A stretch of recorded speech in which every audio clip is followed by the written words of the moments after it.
GS centre में आपका स्वागत है। मैं जयंत आज पटवारी की क्वेश्चन आंसर की सीरीज़ को आगे बढ़ाते हुए मैं 50 इम्पोर्टेंट क्वेश्चनों का एक सीरीज़ लेकर आया हूँ।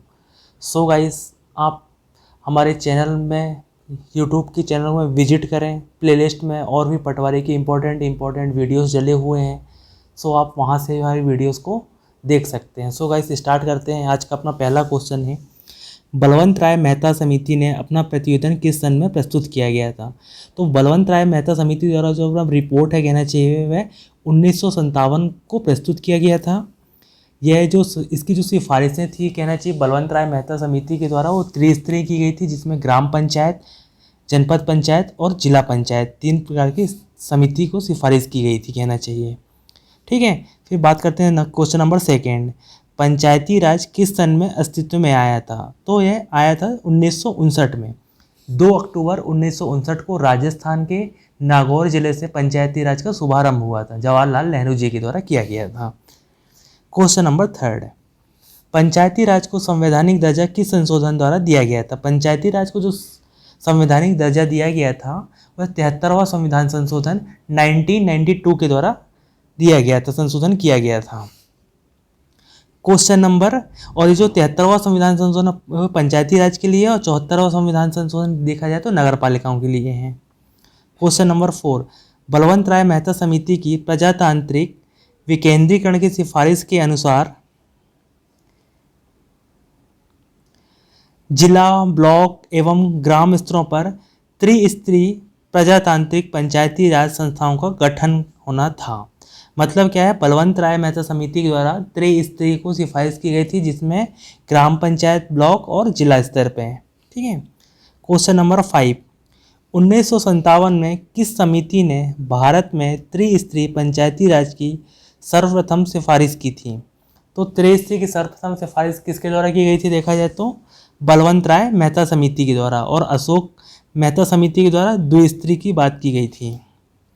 क्वेश्चन नंबर 6, पंचायत समिति के सदस्य पंचायत समिति के जो सदस्य होते हैं कहना चाहिए जो वार्ड मेंबर्स होते हैं वह जनता के द्वारा प्रत्यक्ष रूप से चुने जाते हैं। और सरपंच का ही चुनाव क्या होता है, प्रत्यक्ष रूप से होता है, परंतु जो उप सरपंच का चुनाव होता है वह अप्रत्यक्ष रूप से होता है।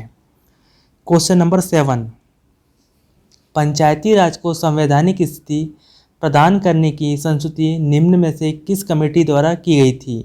तो ये है LM सिंघवी कमेटी। मतलब क्या है, लक्ष्मीमल सिंघवी कमेटी के द्वारा सिफारिश की गई थी किसी संवैधानिक दर्जा दिया जाना चाहिए। ठीक है। अब ये जो समिति आई थी कब आई थी, जून 1986 में गठित की गई थी। ये समिति भी क्या है, त्रिस्तरीय की सिफारिश की गई थी समिति के द्वारा। ठीक। अब बात करते हैं क्वेश्चन नंबर 8, निम्नलिखित क्षेत्रों में से किस एक में राज्य सरकार का स्थानीय इकाइयों पर नियंत्रण नहीं होता है। तो देखा जाए नागरिकों की जो शिकायतें होती हैं उस पर नियंत्रण नहीं होता है। क्वेश्चन नंबर 9, अशोक मेहता समिति ने पंचायती राज के लिए किस प्रतिमान की संस्तुति प्रस्तुत की थी। तो अशोक मेहता समिति के द्वारा देखा जाए तो 2 स्त्री की सिफारिश की गई थी, और ये समिति गठित कब की गई, दिसंबर 1977 में, और इसके द्वारा रिपोर्ट प्रस्तुत की गई अगस्त 1978 में। और 2 स्त्री कौन कौन से थे, एक मंडल पंचायत और दूसरा जिला परिषद।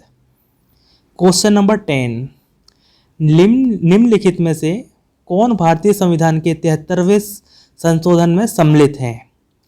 तो क्या है, 73वें संविधान संशोधन ये पंचायती राज से है, तो इसमें ग्राम पंचायत है, जिला पंचायत है, और बात करना चाहिए क्षेत्र पंचायत है। इसमें नगर पंचायत शामिल नहीं है। क्षेत्र पंचायत या कहना चाहिए जनपद पंचायत। क्वेश्चन नंबर 11, संविधान के 73वें संशोधन में पंचायती राज के क्षेत्र में निम्नलिखित में कौन सा एक प्रावधान प्रस्ताव पारित किया गया था। तो इसमें बात की गई थी, पंचायती राज निर्वाचित कार्यकर्ता अपने पद पर कार्य करने के लिए अयोग्य ठहराए जाएंगे यदि उनके 2 से अधिक संतानें हैं। मान लो कि आज पंचायती राज में क्या है कि जिनके जो चुनाव लड़ते हैं, देखा जाए चुनाव लड़ने की जो आयु है वह 21 वर्ष है। अगर उनके 2 से अधिक बच्चे हैं तो वह क्या है, चुनाव नहीं लड़ सकते, मतलब अयोग्य कहलाए जाएंगे। क्वेश्चन नंबर 12, संविधान के 73वें संशोधन ने प्रावधान किया है पहला देखते हैं क्या है, पंचायतों के नियमित चुनाव कराने के लिए, महिलाओं के लिए सभी स्तरों पर सीटों के आरक्षण के लिए प्रावधान। फिर क्या है, राज्य वित्त आयोग की संस्तुति के अनुसार पंचायतों को फंड्स का अनिवार्य रूप से हस्तांतरण। फिर चौथा क्या है, 11वीं अनुसूची में दिए गए विषयों के संदर्भ में पंचायतों को शक्ति का अनिवार्य रूप से हस्तांतरण। अब इसका देखते हैं कि कौन कौन से सही हैं। तो इसमें देखा जाए तो चारों ऑप्शन सही हैं। मतलब क्या है, 73वें संविधान संशोधन में कहा गया है कि 5 वर्ष के बाद चुनाव कराए जाने चाहिए। अगर मान लो की बात बीच में विघटन हो जाता है तो 6 माह के, अगर बीच में मान लो 2 साल या 2.5 साल 3 साल में विघटन हो जाता है तो 6 माह के अंदर राज्य निर्वाचन आयोग को चुनाव कराना जरूरी है। फिर इसमें महिलाओं की सीटों का आरक्षण का प्रावधान है। मतलब महिलाओं के लिए जो आरक्षण है कितना है, 1/3 है, मतलब 33% है। फिर राज्य वित्त आयोग का गठन किया गया है जिससे क्या है, पंचायतों को फंड दिया जाता है। और ये जो पंचायती राज को जोड़ा गया है, किसमें जोड़ा गया है, 11वीं अनुसूची के संदर्भ में जोड़ा गया है और भाग 9 में। क्वेश्चन नंबर 13, निम्नलिखित राज्यों में से किसमें पंचायती राज संस्था नहीं है। तो नागालैंड और मेघालय में पंचायती राज संस्था नहीं है। क्वेश्चन नंबर 14, पंचायतों के प्रधान, प्रमुख तथा अध्यक्ष के पदों में महिलाओं के लिए, जिनमें अनुसूचित जाति, अनुसूचित जनजाति तथा पिछड़ी वर्ग जाति की महिलाओं सम्मिलित हैं, आरक्षण से उनके क्रियाकलाप में एक स्पष्ट परिवर्तन आया है। कारण देखते हैं, ग्रामीण क्षेत्रों की महिलाएं इस आरक्षण की मांग लंबे समय से कर रही थी। तो इसका क्या है, ए सही है कहना चाहिए, परंतु आर गलत है कहना चाहिए। ठीक है, आर गलत क्या है कि महिलाओं के द्वारा ऐसी कोई मांग नहीं की गई थी। इसको 73वां संविधान संशोधन के द्वारा आरक्षण का प्रावधान किया गया था। क्वेश्चन नंबर 15, पंचायती राज व्यवस्था में शासन प्रणाली की संरचना क्या है। तो इसके लिए देखते हैं, ग्राम, खंड और जिला स्तर पर स्थानीय स्वशासन की त्रिस्तरीय संरचना है। मतलब option number C. Question number 16, 1992 में अधिनियमित नए पंचायती राज बिल में पहले से हटकर अनेक नए प्रावधान हैं। निम्नलिखित में से कौन सा एक ऐसा प्रावधान नहीं है। ऑप्शन देखते हैं, फर्स्ट नंबर है, अन्य क्षेत्र के साथ साथ कृषि, ग्रामीण विकास, प्राथमिक शिक्षा और सामाजिक वानिकी के क्षेत्र में अनेक सम्मिलित दायित्व। फिर बात करते हैं, सभी पदों के लिए उनके रिक्त होने पर निर्वाचन का अज्ञापन किया जाना। फिर पंचायतों में 1/3 पदों तक महिलाओं का संविधिक प्रतिनिधित्व। ठीक है।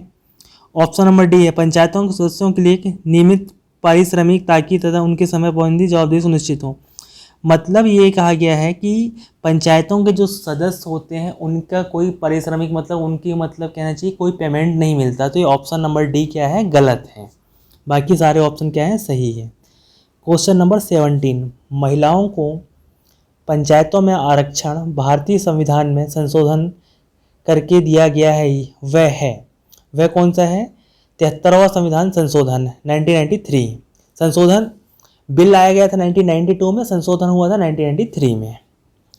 क्वेश्चन नंबर 18, संविधान का कौन सा संशोधन पंचायती राज व्यवस्था को अधिक सुदृढ़ करने के लिए किया गया है। तो देखा जाए 73वां संविधान संशोधन, और 74वां संविधान संशोधन नगर पालिकाओं के लिए है। क्वेश्चन नंबर 19, संविधान के 73वें संशोधनों द्वारा पंचायतों को निर्दिष्ट किए जाने वाले कार्य निम्नलिखित में से वर्णित हैं। तो क्या है, कौन सी अनुसूची में है, 11वीं अनुसूची में वर्णित है। और नगर पालिकाओं के लिए जो काम है वो किस में वर्णित है, 12वीं अनुसूची में वर्णित है। क्वेश्चन नंबर 20, निम्नलिखित में से कौन सा एक प्राधिकरण किसी राज्य के राज्यपाल को उस विशेष राज्य की पंचायतों द्वारा विनियोजित हो सकने वाले करों और शुल्कों के निर्धारण के सिद्धांत के विषय में संस्तुति करता है। तो यह कौन करता है, राज्य वित्त आयोग। मतलब क्या है, पंचायतों के बीच में जो कहना चाहिए फाइनेंस का डिस्ट्रीब्यूशन होता है, बंटवारा, वो पैसे देना का काम किसके द्वारा होता है, राज्य वित्त आयोग के द्वारा होता है। क्वेश्चन नंबर 21, भारत में इनमें से कौन सा विषय पंचायती राज संस्थाओं को शक्तियों के अंतर्गत नहीं आता है। भूमि सुधार का क्रियान्वयन ये पंचायती राज का विषय है। निर्धनता निवारण कार्यक्रमों का क्रियान्वयन ये भी पंचायती राज का विषय है। बट न्यायिक पुनरीक्षण ये पंचायती राज का विषय नहीं है।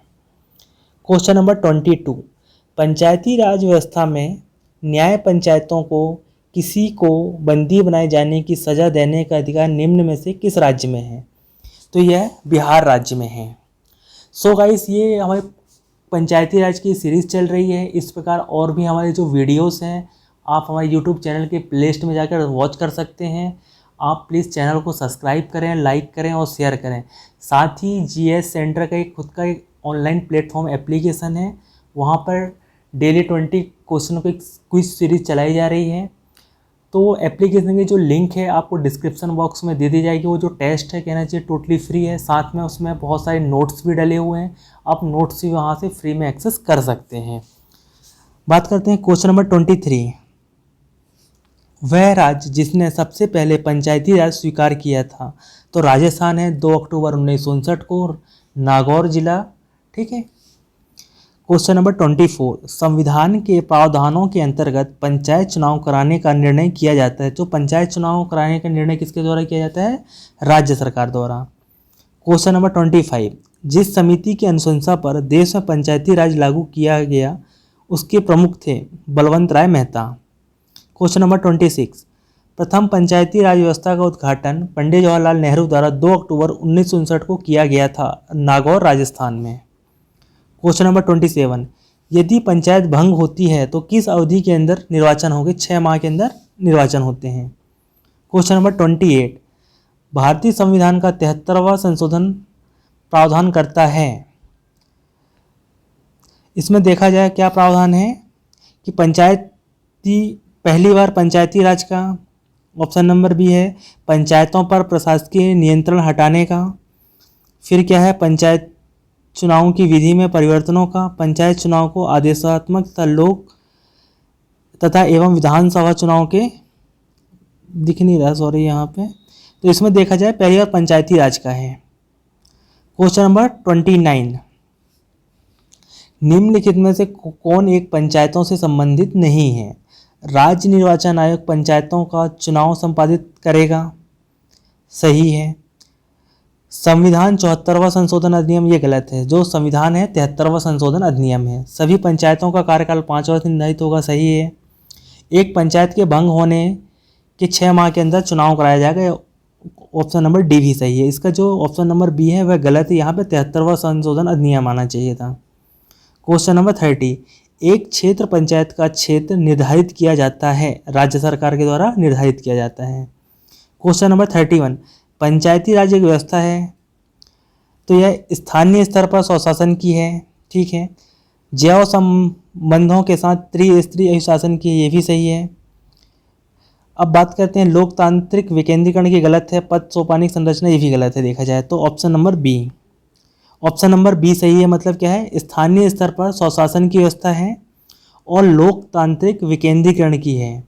ये अगर यहाँ पे जैव संबंधों के साथ नहीं होता, त्रिस्तरीय शासन होता, तो ये भी ऑप्शन सही हो जाता। Question number 32। पंचायती राज की त्रिस्तरीय प्रणाली में आते हैं ग्राम पंचायत, पंचायत समिति और जिला परिषद, option number D. Question number 33। Panchayat अनुसूचित क्षेत्रों में विस्तार अधिनियम 1996 के अंतर्गत समाविष्ट क्षेत्रों में ग्राम सभा की क्या भूमिका सकती है? तो ग्राम सभा के पास अनुसूचित क्षेत्रों में भूमि का हस्तांतरण रोकने की शक्ति है। ग्राम सभा के पास लघु वनोपज का स्वामित्व होता है, ये भी सही है। मतलब ए फर्स्ट और सेकंड सही है। Question number 34। भारत में पंचायती राज प्रणाली का सर्वप्रथम शुभारंभ किया गया था 2 अक्टूबर 1959, नागौर राजस्थान से, option number B. Question number 35। पंचायतों एवं नगर पालिकाओं के संबंध में भारतीय संविधान के किस वर्ष प्रावधान किया गया था? तो 1993 में। Question number 36। पंचायती राज का प्रधान लक्ष्य है ग्रामवासियों में शक्ति का विकेंद्रीकरण है, option number C. Question number 37। सफलतापूर्वक कार्य हेतु पंचायती राज को पूरे सहयोग की जरूरत पड़ती है स्थानीय जनता की। मतलब क्या है? पंचायती राज को सुचारू रूप से चलाने के लिए जो लोकल की जो पब्लिक होती है उनकी ज़रूरत पड़ती है। Question number 38। पंचायती राज को खालिस्तान के अंतर्गत स्वशासन की इकाई के रूप में संगठित किया गया है भारतीय संविधान के 73वें संविधान संशोधन के तहत। Question number 39। ब्लॉक स्तर पर पंचायत समिति है, एक प्रशासनिक प्रायिकता है, क्वेश्चन नंबर 40, पंचायती राज से संबंधित निम्नलिखित कथनों में से कौन सा सही नहीं है। अब कथन देखते हैं। फर्स्ट है, पंचायत व्यवस्था भारतीय ग्रामीण जीवन का युगों से एक अभिन्न अंग रहा है। पंचायती राज की जो व्यवस्था है देखा जाए ये प्राचीन काल से, वैदिक काल से है। फिर बात करते हैं 73वां संविधान संशोधन 15 अगस्त 1993 से प्रभावी हुआ, यह गलत है। ऑप्शन नंबर सी, यह एक त्रिस्तरीय जैविक रूप से जुड़ी संरचना सही है। ऑप्शन नंबर डी, भारतीय संविधान का अनुच्छेद 243 जी इनके महत्व को कहता है, सही है। आर्टिकल 243 जी में एक्चुअली में क्या है, पंचायतों की शक्तियों के बारे में वर्णन किया गया है। और आर्टिकल 243 के में क्या है, निर्वाचन आयोग पंचायती का। और आर्टिकल 243 आई में क्या है, वित्त आयोग है। क्वेश्चन नंबर 41, भारत में पंचायती राज प्रतिनिधित्व करता है। तो देखा जाए शक्तियों का विकेंद्रीकरण सही है, लोगों की हिस्सेदारी, सामुदायिक विकास, मतलब क्या है ऑप्शन नंबर डी, मतलब तीनों ऑप्शन सही हैं। क्वेश्चन नंबर 42, सरकार की पंचायती राज प्रणाली की प्रमुख विशेषताएं क्या है। तो देखा जाए इनमें सरकार की 3 श्रेणियां होती है, सही है। इसका लक्ष्य गांवों को सामाजिक तथा आर्थिक न्याय प्रदान करना, यह भी सही है। जिला परिषद में इसके सदस्य के रूप में कुछ सांसद होते हैं, मतलब क्या जिला परिषद में सांसद तथा विधायक क्या होते हैं, सदस्य होते हैं, पदेन सदस्य होते हैं। क्वेश्चन नंबर 43, भारतीय संविधान के निम्नलिखित अनुच्छेदों में से कौन सा अनुच्छेद राज्य की सरकारों को ग्राम पंचायतों को संगठित करने का निर्देश देता है। आर्टिकल 40, जो आर्टिकल 40 है यह नीति निर्देशक सिद्धांतों में शामिल है, मतलब क्या है आर्टिकल 40 में पंचायतों का गठन है। क्वेश्चन नंबर 44, मेयर का कार्यकाल कितने वर्ष का होता है। तो मेयर का कार्यकाल देखा जाए तो 5 वर्ष का होता है। इसका जो चुनाव होता है वो प्रत्यक्ष रूप से होता है। क्वेश्चन नंबर 45, पंचायती राज व्यवस्था में निम्न में से कौन सी समिति संबद्ध नहीं है। तो अशोक मेहता समिति सही है। VKR राव समिति ये गलत, यहाँ पे होना था GVKR समिति होती तो सही होता, ठीक है। संगम समिति सही है और VR मेहता समिति भी सही है। ये संगम समिति LM सिंघवी समिति एक्चुअली में, यहाँ पे मिसप्रिंट है बुक में, देखा जाए तो सिंघवी समिति है। और अगर ये BKRV के जगह में GVK राव समिति होता तो ये भी सही होता, ठीक है। क्वेश्चन नंबर 46, भारत में पंचायती राज व्यवस्था सर्वप्रथम राजस्थान में प्रारंभ की गई थी। राजस्थान और साथ में क्या आंध्र प्रदेश में स्टार्ट की गई थी, राजस्थान के बाद आंध्र प्रदेश में। क्वेश्चन नंबर 47, भारत के संविधान में पंचायतों तथा नगर पालिकाओं से संबंध में 73वें तथा 74वें संवैधानिक संशोधन जब हुए उस समय भारत के प्रधानमंत्री कौन थे। तो भारत के जो प्रधानमंत्री थे वे PV नरसिम्हा राव थे। क्वेश्चन नंबर 48, पंचायती राज किस सूची का विषय है, यह राज्य सूची का विषय है। क्वेश्चन नंबर 49, पंचायत चुनाव होते हैं मतलब 5 वर्षों में होते हैं। क्वेश्चन नंबर 50, निम्नलिखित में से कौन सी एक समिति पंचायती राज संस्था से संबंधित नहीं है। तो LM सिंघवी समिति भी है, अशोक मेहता समिति भी है, बलवंत राय मेहता समिति है। तो ऑप्शन नंबर ए है जो है PV नरसिम्हा राव समिति, ये गलत है। सो गाइस ये अपने 50 इंपॉर्टेंट क्वेश्चन आज यहीं पे समाप्त होते हैं। आप अगर आगे इस सीरीज़ को कंटिन्यू करना चाहते हैं तो गाइस आप प्लीज़ कमेंट कीजिए, शेयर कीजिए और चैनल को सब्सक्राइब ज़रूर कीजिए। तो थैंक यू फॉर वॉचिंग।